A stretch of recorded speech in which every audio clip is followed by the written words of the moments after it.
49ers versus Rams, a divisional rivalry that's so fun to watch. But what do the numbers say about how these teams are performing so far through 2 weeks? Not a big sample size, but we're starting to get to the point where we're getting an idea of the strengths and weaknesses. And of course, injuries are hurting both football teams. We're going to talk about all that and more in this episode of 49ers Cutback.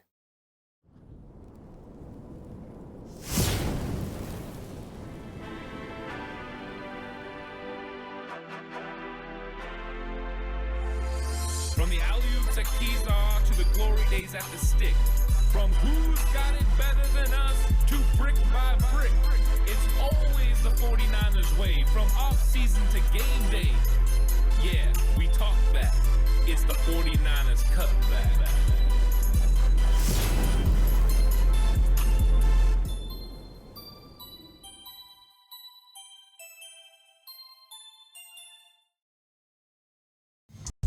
It's 49ers Cutback podcast time. Welcome to the show, everyone.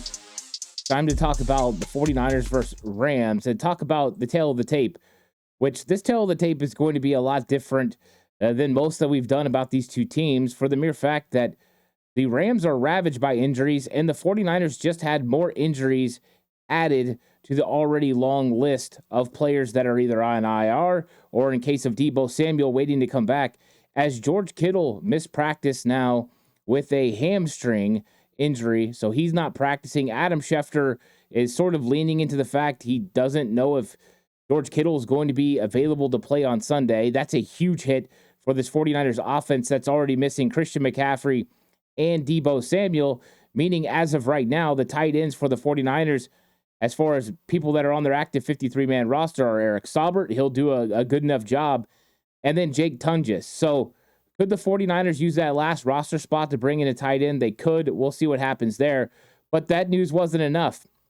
49ers are also dealing with an injury to starting cornerback Charvarius Ward. He missed practice as well with a hamstring/knee injury. So we don't know the status yet on these two players. Of course, on Fridays, we always get the status update of what's going to happen with these guys, and we'll see what Kyle Shanahan has to say. But absolutely big news, because you're looking at this game and you're thinking to yourself, you know what? 49ers are going to be okay. They still got Brandon Ayuk. They still got George Kittle. Jordan Mason's been playing pretty well. And then all of a sudden, now George Kittle is going to potentially be out of this football game. And that's going to be a big hurt to this 49ers offense. Now, we're going to go into the numbers, talk about how the Rams do as far as defensively.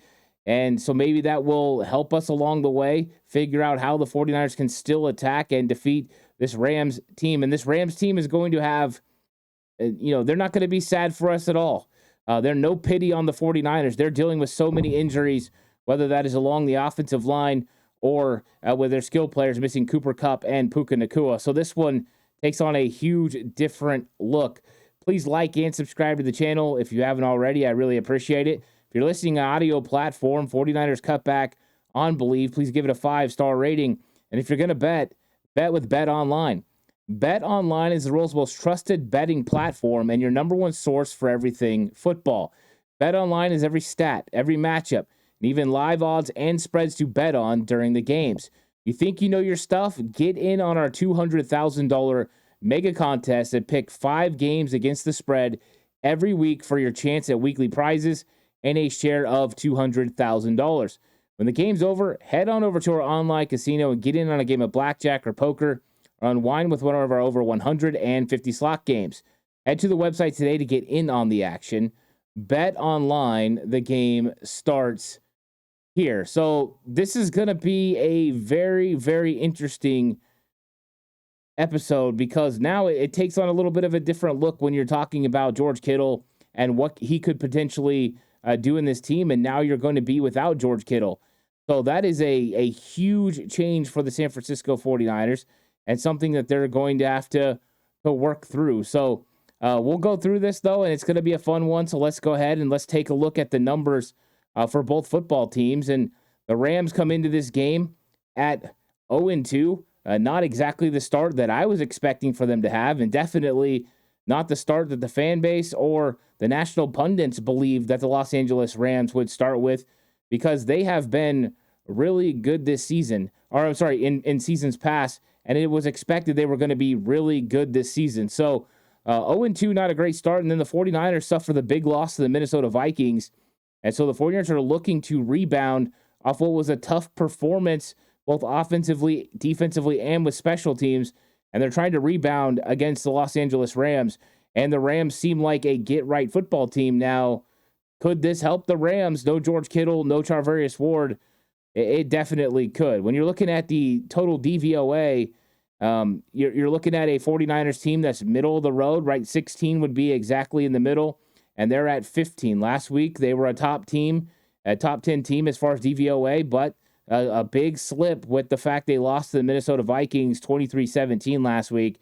And so you can see right now they are looked at more of a flawed football team than they are a really, really good football team that's competent in all three phases. So we'll see how they respond. Of course, when it's early in the season, you get big fluctuations.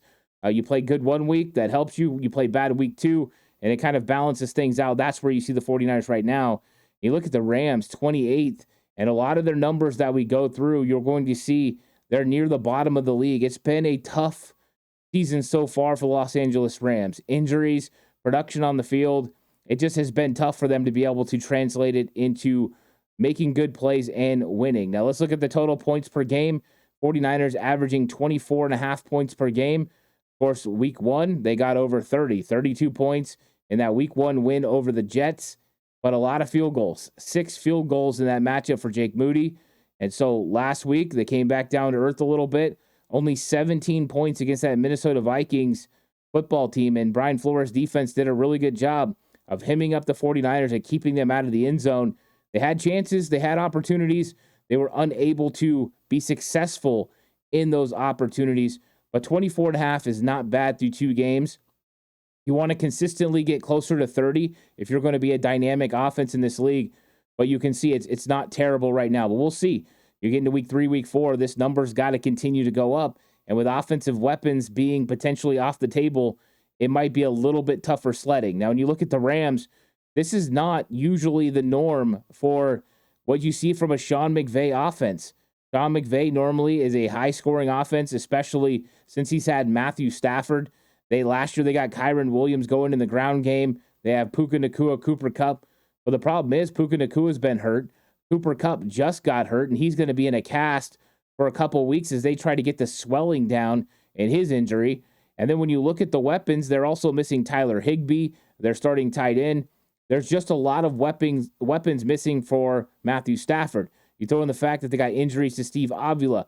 They were missing Alaric Jackson, who had been suspended. They just have a ton of players out. They're starting a rookie center in Bo Limmer right now. And that has definitely affected the Rams' running game. It hasn't been even close to as good as it was last season. And it's also affected their ability to score points with a lot of different receivers and different skill players around Matthew Stafford. And Matthew Stafford just not having that much time to make plays for this football team. So you can see the 49ers have a distinct advantage when it comes to scoring points right now. The Rams at some point got to figure this thing out. Maybe, once they get Cooper Kupp and Puka Nacua and Tyler Higbee, they will definitely take off. But where are they going to be looking at record-wise? They're 0-2 now. They lose to the 49ers. That would be 0-3 with a divisional loss. Could get really tough. Could they start the season 0-5? What does that mean for their playoff chances? It's getting really close to desperation for the Los Angeles Rams. And it's only 0-2. It's not 0-3, 0-4 yet, but just something that could happen along the way. When you look at total yards per game, 49ers are averaging 398 yards per game, basically near 400 for both matchups, week 1 and week 2. They're moving the ball, right? They had 2 drives in this last football game against Minnesota that went for 90-plus yards. One of them, they capitalized with a touchdown on a tight end screen to George Kittle. The other, they did not capitalize on, and they were unable to get into the end zone. They had opportunities, did not do it. So the 49ers have moved the football. They just haven't always capitalized on their red zone opportunities. But as you can see here, 400 yards per game, that's right around where you want to be a highly effective and efficient offense. So pretty close. But we'll see. We'll see how the breakdown is when we look at pass yards and run yards and see where they're at. Now, when you look at the Rams, it hasn't been terrible. 316 yards of offense. You'd love it to get 350, 400, especially with the way Sean McVay likes to spread things out. Run 11 personnel, which means you have 3 receivers on the field, 1 running back, 1 tight end. With that formation, they run it 98% of the time. They spread you out. They're looking to take advantage of your nickel corner in the run game. They're looking to take advantage of space in the run game. In the passing game, they just want to have more receivers out there and put pressure on your guys to be really good in zone coverage or in man coverage. So that's going to be something to watch in this football game, is if the Rams stick with their 11 personnel and put the 49ers with 3 cornerbacks on the field, which is normally the best. But we'll see. With Charvarius Ward out, that would mean this thing would change up a little bit. My guess would be that Deommodore Lenoir and Isaac Yedem would start, and I think in obvious pass downs, so when they're in nickel, which would be a lot, the 49ers would probably either put in Renardo Green or Rock Yassin. So we'll see. It could be a lot of playing time for the young rookie if Charvarius Ward's not able to get on the field. Rush yards per game, the 49ers 141 yards on the ground. Jordan Mason, been doing fantastic. Great reads, great cuts, physical at the point of attack, falling forward for extra yards. He's looked really good, and as far as on the ground, he's done a great job filling in for Christian McCaffrey. I think the effect of McCaffrey probably missing a little bit when it comes to the passing game. Not that Jordan Mason can't get open, not that he can't be effective, but just the amount of things you can do with McCaffrey, who's built also like a slot receiver and can run routes like a slot receiver. That's not really Jordan Mason's game, but there's opportunities to get Mason the ball in the screen game, in outlets, check it down to him. So there's still some ways they can get Jordan Mason involved in the passing game, and they probably need to. But when it comes to running the football, Jordan Mason has been really good. The 49ers averaged just over 140 yards last year on the ground, with Christian McCaffrey getting the brunt of the carries. And then you look over now, and they're averaging 141. Jordan Mason doing a pretty good job so far.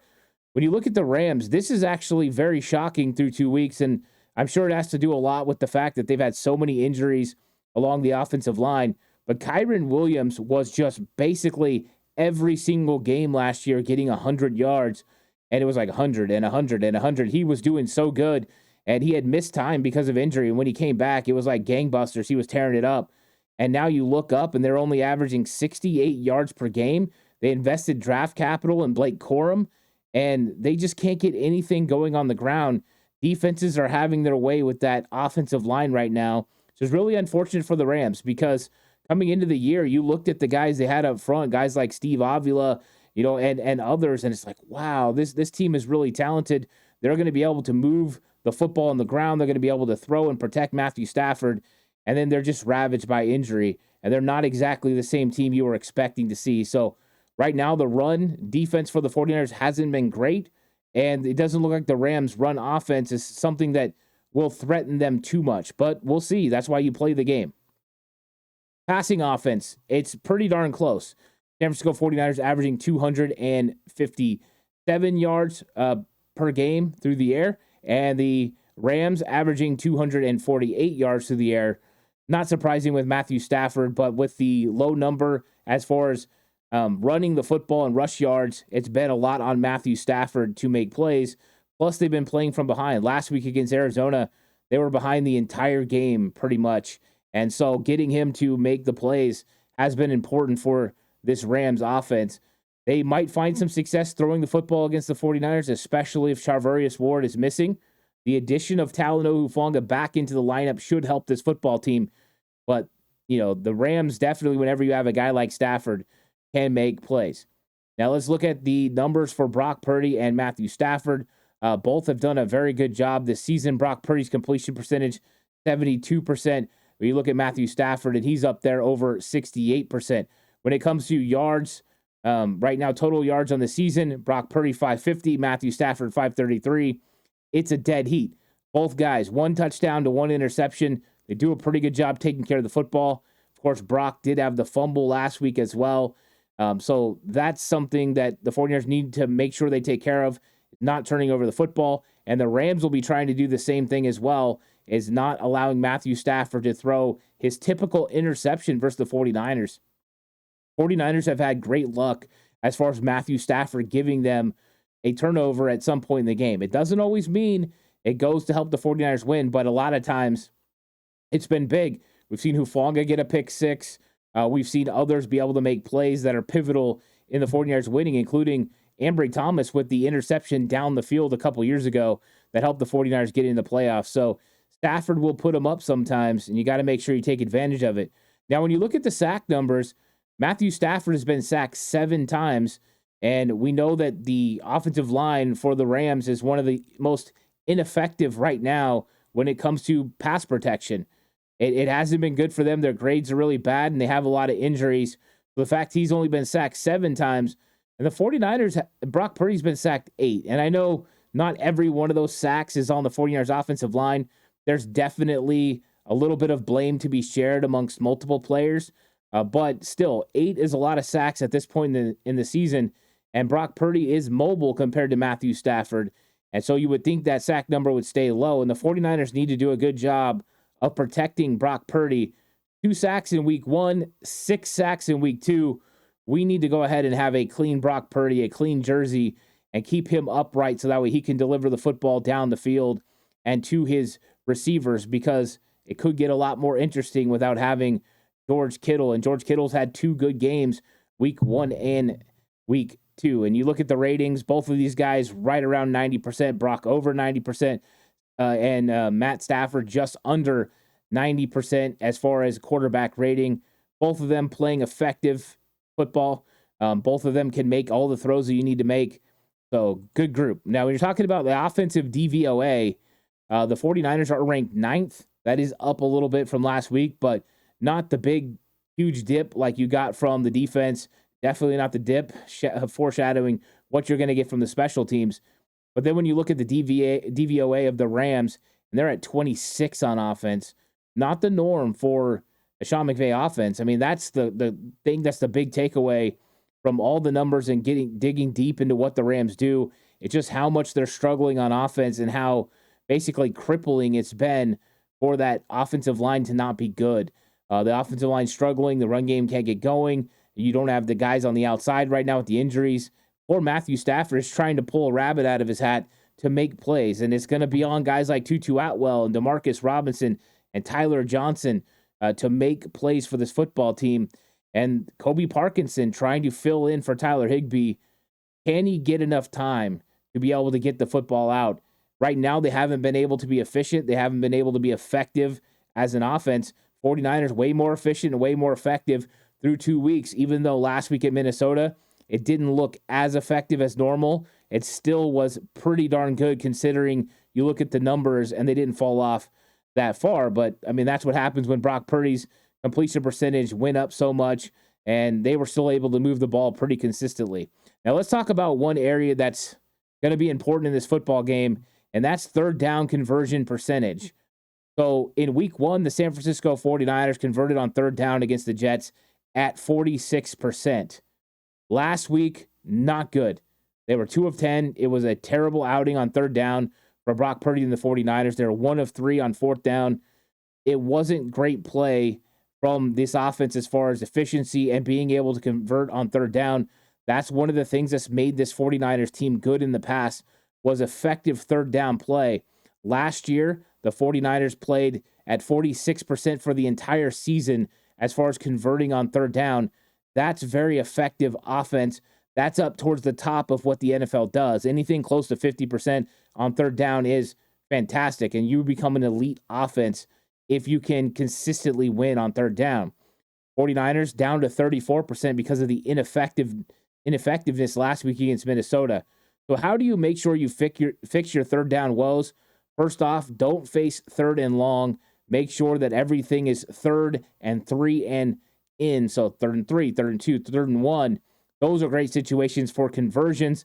Then you're not locked into just passing. You're also able to run, but also the normal depth of a corner should allow you the space to be able to get 3 and 4 yards to get a first down. And it doesn't have to be something more vertical down the field where you have to rely on your offensive line to get into a traditional pass set and be able to hold off pass rushers. So it kind of just enables your offense to get more in a groove. You look at the Rams and being at 30%, definitely surprising with a quarterback like Matthew Stafford, but early down success hasn't been the name of the game for the Rams so far this season. And when they face those third downs, teams can really get after Matthew Stafford and they can make it so, hey, he gets rid of the football quickly, they tackle in front of the sticks, and they get off the field. So Stafford in this Rams offense is going to have to find a way to be better on third down. And a lot of being better on third down means being a lot better on first and second down. This is going to be a key in this football game. Neither offense has really been highly effective this season on third down. Now, when you look at the defense and the third down conversions allowed, 49ers have been bad. There's just no way to say it. Against the Jets, they were really close to 60%. This week, same thing. It's just not effective third down defense. They can't get off the field, and not being able to get off the field against Sam Darnold was pivotal. 49ers scored. They're down 6 with over 6.5 minutes left. All they have to do is get a stop on the Vikings offense. They're going to get the ball back. They have the momentum and the opportunity to go down methodically and score a touchdown to win this football game last week against Minnesota, and they weren't able to get stops. Big third down throws by Sam Darnold, and the 49ers just couldn't get off the field. And when you're facing 3rd and 8, 3rd and 9, and you're not able to get off the field, you've got to figure something out. And so we know the Rams offense has been ineffective on third down, but if you don't play it right, they're going to become effective against your bad third down defense. 49ers need to get this down a lot. Last year, they were over 40% on third down. We thought that was bad. Now they're at 59%. So this has to get a lot better. 49ers have to figure out how to get off the field consistently on third down. And for the Rams, they're struggling the same way. Now, not as bad as the 49ers, but they're definitely struggling, giving up conversions on third down at 54%. This for neither team is winning football. You have to be a lot better than this. You have to play a lot better than this and get off the field on third downs. And if you're not going to get off the field on third downs, you have to create a lot more turnovers than what either team has been able to do so far. So this is going to be something to watch in this game. Two offenses that haven't been highly effective on third down against two defenses that haven't been highly effective on third down. Something's got to give in this matchup, and hopefully the 49ers can figure it out and get something going. Now, when it comes to defense, the 49ers are giving up 21 points per game. So they gave up 19 to the Jets. They gave up 23 to the Vikings. And, the Jets one, they kind of tacked on the extra touchdown, which I've talked about before. How much does that count? Well, it doesn't matter. They need to get this down. Last year, they gave up just over 16 points per game, which was highly effective. And that's how you're going to win football games. Hold teams under 18 points. You've got a chance to win. Right now at 21, the 49ers are allowing too many third down conversions and too many scoring opportunities. So they've got to kind of mitigate that over the next several weeks. You look at the Rams defense, they haven't been able to stop anyone from scoring points, whether it was the Lions or the Cardinals. And the Cardinals going for over 40 last week against the Rams and blowing the barn doors off early in that football game. The Rams just need to play better defense, and they've been struggling right now. Coach Shula hasn't really been able to establish this defense being as successful as he wanted. But once again, starting cornerbacks have been injured. They traded away one of their best linebackers. They just are needing guys to step up. Injuries at safety now to John Johnson. That's not going to help either. Probably a rookie in Cam Kitchen starting next to Cameron Curl. And the 49ers take advantage of that. It just, right now they're just giving up a lot of points, and they've got to get a lot better on defense. And I don't know how they're going to do that so quick, but they do understand the 49ers offense, so maybe this could help them. The way the 49ers are looking at a get-right game, maybe Sean McVay and the Rams are looking at like, hey, this is what we know. We know this offense. We know this defense, so we can play a little bit better. You look at yards allowed per game, 49ers at 334. That's way too much. Get this thing down closer to 200, under 300. Anything around 300, you're an effective defense. You get it under 300, the farther you go down, the better the defense you are. Last year, the 49ers hung around 300 the entire season, but they gave up too many yards last week to Minnesota, allowed them to move the football too easily. This defense needs to tighten it up. Don't allow them to get in the end zone. Those points, don't allow that, but also the yardage. And part of the problem with the 49ers is short fields. Last week, block punt, short field against the defense. That's unfortunate. interception for Brock Purdy, short field, touchdown. Both, you have situations where both gave up points, one a field goal, one a touchdown. 49ers got to be better and not giving up yards along the way, too. And you look at the Rams, I mean, the defense just hasn't been good. 425 yards on the day that they allow per game. That's just not very good, and that's not effective defense right now. Defense really struggling for the Rams. Now, pass yards allowed per game, both these teams almost a dead heat. Niners 227, Rams 229. Both these teams would love to get this closer to 200 yards. That extra 30 yards, they want to take off. When you're talking about team defense, you want to hold teams under 100 yards rushing, and you want to hold passing attacks under 200 yards through the air, which is not easy to do. You can see both these teams have kind of been middle of the road as far as allowing yards through the air, with both secondary struggling at times. 49ers have had their starters on the corners, not so much at safety, one safety missing. The Rams, they've had Tre'Davious White, but other than that, not close to the two starters they thought they were going to have opposite him. And then also the injuries at safety are playing and paying a toll for them. Not to mention linebackers covering in space has been a problem for the Rams as well. Rush yards allowed. This is the one that just, shocked me. Rams are giving up 197 yards per game on the ground. That's insane. That is being dominated at the point of attack. And so I think that, if you're looking at an area where the Rams are just really, really bad compared to league standards, it is the rush defense right now. I did not expect them to be this bad. I thought they would be okay. I know they're missing Aaron Donald. I know they traded away Ernest Jones, right? I know you have some young players that are stepping in and getting extra snaps as part of this rotation. A guy like Braden Fisk, a starter like Jared Verse. But I just didn't expect it to be this bad. Right now, they're getting rolled in the running game. And last week was no different.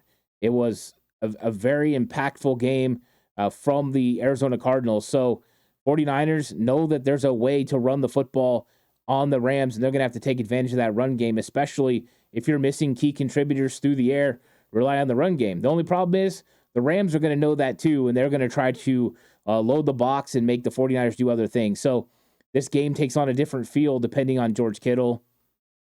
We'll see what happens. 49ers allowing 107 on the ground, and this is indicative of a really good run game for Ty Chandler and that Minnesota Vikings offense. They held Aaron Jones pretty much in check, but Chandler got going, and when he got going, he was turning out some yards. 49ers in week 1 against Breece Hall and that Jets rushing attack, they only gave up 68 yards. Also, the Jets had to turn away from it because the 49ers got to a lead, which they didn't do against Minnesota. So playing with the lead definitely helps the 49ers rush defense, and if they could get up on the Rams, that would help them a lot. But right now, 49ers got to worry about outside integrity, making sure you turn plays in, and also defensive tackles when they're getting doubled, being able to disengage and make tackles or hold up and allow your linebackers to run free. Let's talk about defensive DVOA. San Francisco 49ers are 14th, not terrible, more middle of the road. And then you see the Rams 29th, one of the bottom teams in the NFL as far as DVOA. They've got to get a lot better, and I think the numbers kind of illustrate what they're struggling at right now, where they're struggling not just at stopping the run, but also stopping the pass. And if teams weren't as effective with the run game, they would probably have more passing yards against them. Right now, the Rams defense is one of the bottom 5 defenses in the entire league.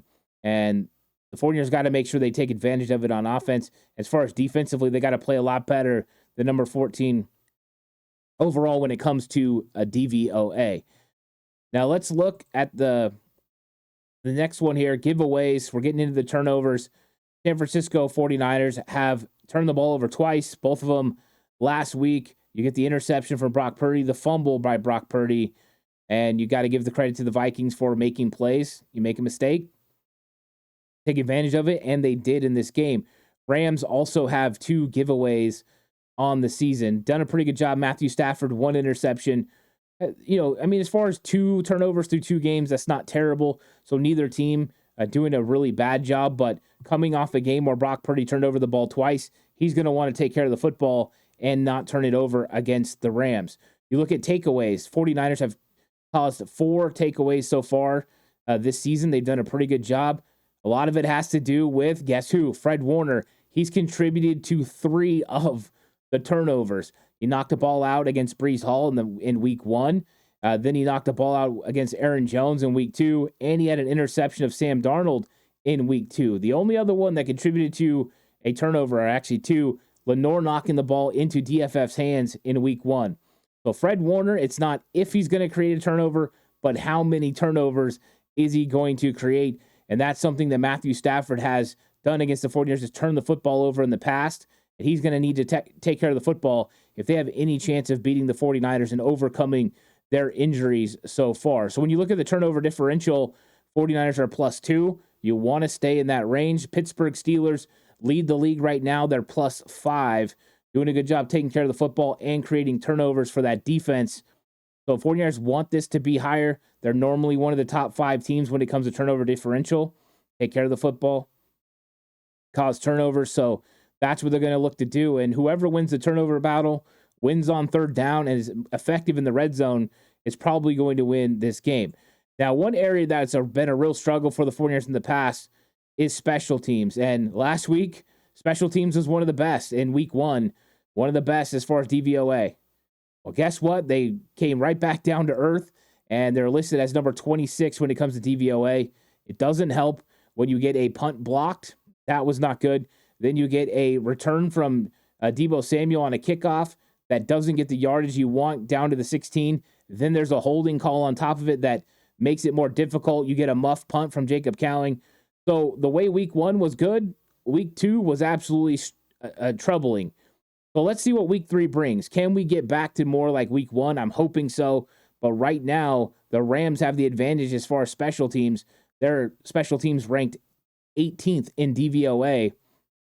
You see both of these teams, have their respective places where they need to get a lot better. And I think the 49ers know that.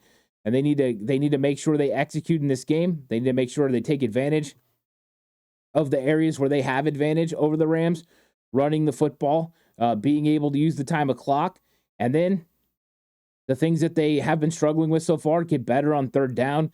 That's going to be huge in this game. And the Rams' deficiencies kind of match up where the 49ers need to get better, but they're going to go earn it on the field. It's going to be a fun one. Divisional matchup, who's going to come out 1-0 in the division, which that's the number one goal. Win your division. A win in your division gets you into the playoffs. So 49ers have not lost in the division in a long time. Need to beat the Rams, and that'll kind of set the tone for how they're going to eventually get to the playoffs. So it's going to be a fun matchup in Levi South. Can the 49ers get back right after the Minnesota loss? Can they overcome the potential loss of George Kittle? We'll see. We'll see what happens in the week. We'll monitor George Kittle and Charvarius Ward and see what happens if they're able to play. Please like and subscribe to the channel if you haven't already. I really appreciate it. You're listening to audio platform, 49ers Cutback on Believe. This episode is brought to you by Bet Online. The game starts here. I'll catch you guys in the next one. Until then, stay safe. Remember, the right way is always the 49ers way.